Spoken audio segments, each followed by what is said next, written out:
আমাদের সার্বভৌমত্ব থেকে হুমকির মুখে ফেরার জন্য ওরা ষড়যন্ত্র চালিয়ে যাচ্ছে। আমরা আমাদের বাংলাদেশের ভাইরা অনেকেই সন্দেহ প্রকাশ করেন, অনেকেই ভয় পান।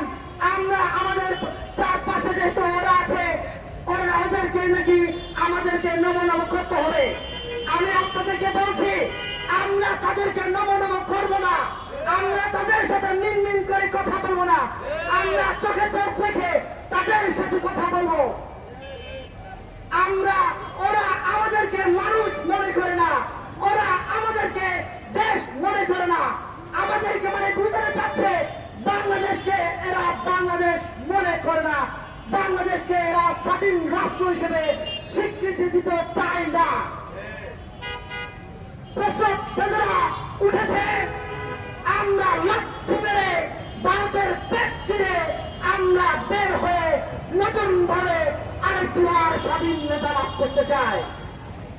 আপনারা সকলে প্রস্তুত আছেন কিনা? যদি প্রস্তুত থাকেন আপনারা আওয়াজ করুন। ফেসবুক, টুইটার, সোশ্যাল মিডিয়াতে যে যেখানে পারেন সকলে একত্র হন। আমার বাংলাদেশের প্রশাসনকে অনুরোধ করবো, আমার সেনাবাহিনী ভাইদেরকে অনুরোধ করবো, আপনারা প্রস্তুত হন। সেনাবাহিনী ভাইরা আপনাদের ভয় নেই, আপনারা মনে করেন না আপনারা একটা, আপনাদের সাথে বাংলাদেশের 18 কোটি মানুষ একসাথে একযোগে 71 যেমন পাকিস্তান হানাদার বাহিনীর বিরুদ্ধে সংগ্রাম করেছিল, আমরাও আরেকবার তাদের বিরুদ্ধে সংগ্রাম করতে চাই। বলেছিল না শুভেন্দু, ঝুলায় রাখবো আমাদেরকে, তোমাদের দূতাবাসের সকল কর্মকর্তা লোকদেরকে আমরা ঝুলায় রাখবো, কিন্তু আমাদেরকে উগ্র হতে বাধ্য করবেন না। আমরা উগ্রতা ছড়াতে চাই না তোমাদের মতো, আমরা তোমাদের মতো গর্ধব নই যে আমরা উগ্রতা ছড়াবো।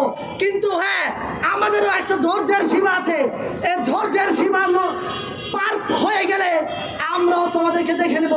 আমি আপনাদেরকে আহ্বান করতে চাই, আমাদের খাগড়াছড়ি রামগড় ভারতের বর্ডার আছে, এই রামগড়ের অভিমুখে আমি 6 তারিখ অবস্থান কর্মসূচি করব।